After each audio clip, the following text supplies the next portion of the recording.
The wind howled across Blackthorn Ridge as if mourning the lives it had swallowed. Snow blasted the abandoned rail station where Maren stood with her 2 shivering children. Their clothes were thin, their faces hollow from hunger. She pressed them close, whispering shaky promises she no longer believed. Wagons passed by without stopping. No one spared a glance until a tall cowboy dismounted in the storm and froze at the sight of them. His coat was heavy, dusted with ice. His jaw clenched as he saw the children digging through scraps near a broken crate. Something in his expression shifted: rage, compassion, recognition of pain he'd carried for years. "Ma'am," he said, voice steady despite the storm, "you shouldn't be out here." Maren shook her head. "We have nowhere else. My babies haven't eaten in 2 days." She lifted her son's limp hand. "Please, take them. At least they'll survive." The cowboy stared at her as if she'd struck him. "Take your children?"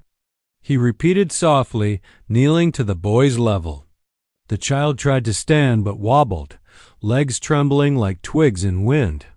The girl hid behind her mother, too weak to cry.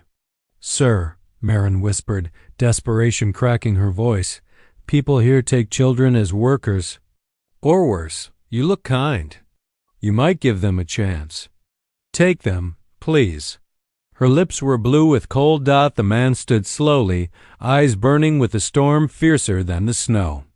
"Lady," he said, stepping closer, "I'm not taking your children." Maren began to cry, thinking he was refusing. But his hand came forward, steady, strong. "I'm taking all 3 of you." She froze, unable to breathe. What do you mean?"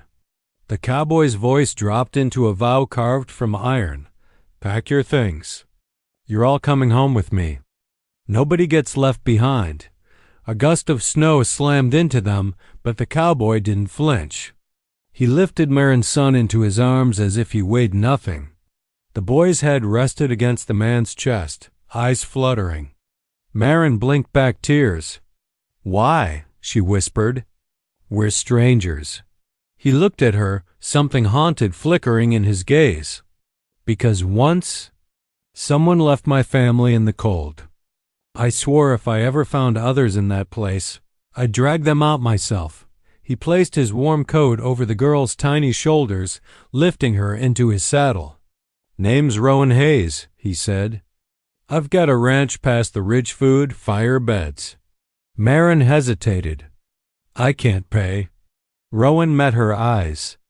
"Not asking for payment. Just giving you what someone never gave me a chance." Her knees nearly buckled. No one had offered kindness in years. But the storm was thickening, and the children were fading fast. Rowan guided them through the buried trail, lanterns swinging as the storm warped the world into white shadows. The children clung to him as if sensing safety they'd never known. Maren stumbled, numb and dizzy, but Rowan was always there, catching her elbow, steadying her step. "You fall," he said, "I pick you up." "That's how this works." She stared at him. "Why treat us like family?" Rowan didn't look back. "Because you are now." A wolf's howl echoed through the trees, closer than comfort. Rowan tightened his grip on his rifle. "Stay behind me," he ordered. Maren's pulse hammered. The storm masked movement. Shadows crawled along the ridge. Suddenly, 2 glowing eyes appeared between snow-laden branches. Rowan didn't hesitate. He raised the gun, fired once, and the creature vanished into the dark. "They stalk the hungry," he muttered. "But not tonight. Not on my watch." The trail narrowed along a cliffside where wind screamed through jagged gaps. Maren leaned into the mountain, shielding her children. Rowan extended a rope. "Tie this around your waist. If you slip, I'm pulling you back." She obeyed, fingers trembling. He tied the other end to his saddle horn with a firm knot. "You trust me?" he asked. Maren swallowed. "I don't know you." Rowan smiled faintly. "You will. And I don't lose people." Halfway across the trail, the girl cried out as her foot slid on ice. Rowan swung off his horse, catching her before she fell. He wrapped her in his arms, murmuring softly until she breathed steady again. Maren watched, stunned. She had begged strangers for help before none had even slowed down. Yet this man risked his life for her children as if they were his own. Something long dead in her chest flickered back to life. When they finally crossed the ridge, Rowan pointed ahead. Through the blizzard, faint lights glowed warm, steady, like stars fallen to earth. "That's my ranch," he said. "Hayes homestead. You'll be safe there." Maren's throat tightened. "You barely know me." Rowan adjusted the boy in his arms. "Ma'am, you asked me to save your kids. I'm doing one better. I'm saving their mother, too." Her breath caught. No one had ever spoken to her like that. The ranch was larger than she expected, 3 barns. A long cabin, smoke rising from its chimney. As they neared, Rowan's old shepherd dog bounded through the snow, barking happily before circling the children protectively. Rowan scratched its fur. "See? Even Scout knows you belong here." Maren stepped inside the cabin and gasped. A roaring fire, blankets, warm bread on the table. She hadn't felt warmth like this in years. Rowan placed the boy near the hearth, checking his pulse, his breathing, his fingers. "He'll recover," Rowan said gently. "Just needs heat and food." The girl sat wrapped in a quilt, eyes wide as she studied everything: the shelves, the boots, the glowing embers. Maren approached Rowan, hands shaking with gratitude. "Why do all this?" He looked up, sincerity carved deep in his expression. "Because nobody should have to beg for life." As the storm raged outside, Rowan ladled hot soup into bowls.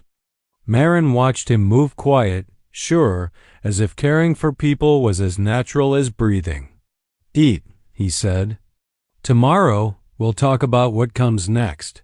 Maren nodded, unaware that tomorrow would bring the biggest surprise of all, the truth behind why Rowan Hayes vowed never to let another family freeze again.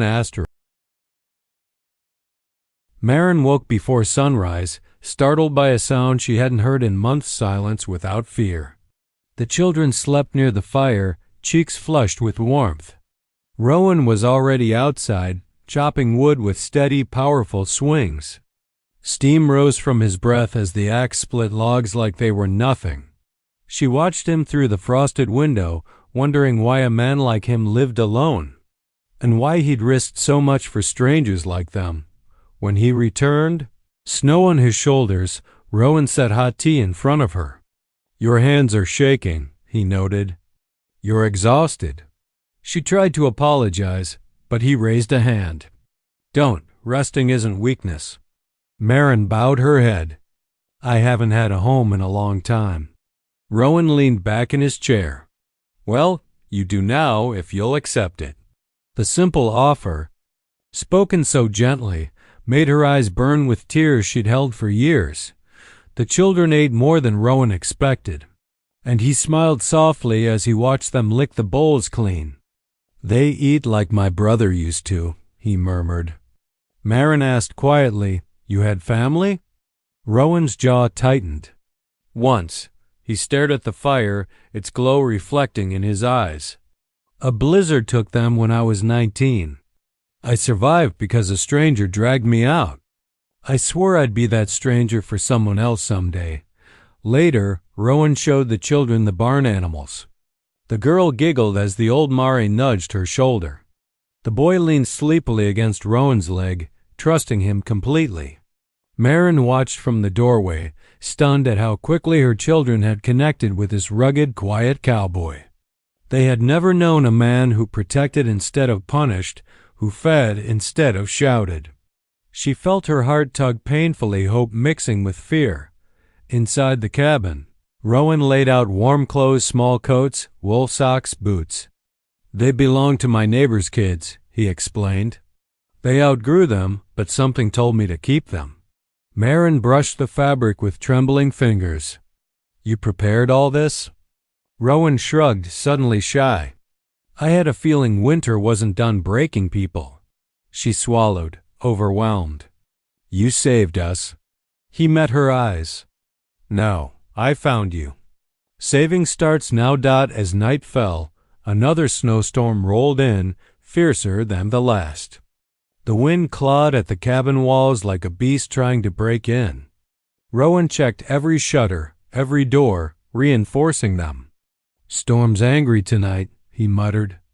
Good thing you're not out there anymore. Maren hugged herself, imagining what would have happened if he hadn't found them. Her knees weakened. Rowan steadied her with one hand on her shoulder, warm, grounding, protective. When lightning flashed, the girl ran to Rowan and buried her face in his coat. He lifted her gently. Hey, little one. Storms can't get you in here. Maren froze, watching the tenderness in his eyes. He wasn't just helping.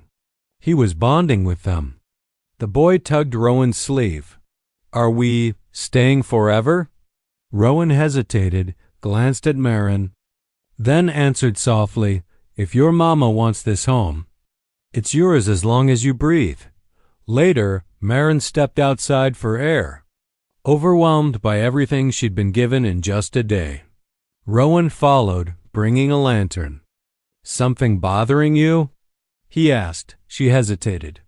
Why do you look at us like we matter? Rowan exhaled slowly. Because you do. Because someone once looked at me like that and it saved my life.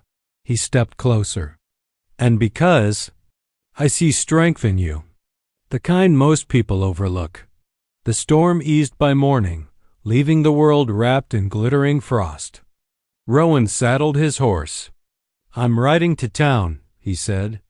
Need supplies. You three stay inside. Wolves come down after storms. Maren's breath hitched. What if something happens? Rowan smiled. Then I fight it. I always come back. I promise. It had been years since anyone promised her anything. The words warmed her more than the fire ever could. Hours passed. When Rowan finally returned, his horse was lathered with sweat. Trouble? Maren asked. Rowan set down the bags, jaw tight. Some men in town noticed you were missing. The kind that don't ask politely. If they come here, he adjusted his revolver. They won't take you. Fear stabbed through Maren. They want my children. Rowan stepped closer. Not anymore. They're under my protection now. Anyone who wants them goes through me. That night, Rowan stayed awake by the fire, rifle across his knees, boots planted firmly on the floorboards. Maren approached quietly. You haven't slept. Rowan shook his head. People like them don't give up easy. She sat beside him. You shouldn't risk your life for us. He turned to her, eyes burning with conviction. Maren, your children ran to me like I was their father, and I felt something I thought I'd lost forever. Maren's breath caught. Rowan continued, voice low. A man spends years alone, he forgets what warmth feels like. Until a woman and 2 kids look at him like he's worth something. He ran a hand through his hair. I don't want to just protect you. I want you here. With me. For good. Her heart pounded. No one had ever wanted her, not as a burden, but as a choice. She took a trembling step toward him. Rowan, you barely know me. He shook his head. I know enough. I know you walked through storms for your kids. I know you were ready to give them up so they could live. That's the kind of woman who deserves a home. He lifted her hand gently.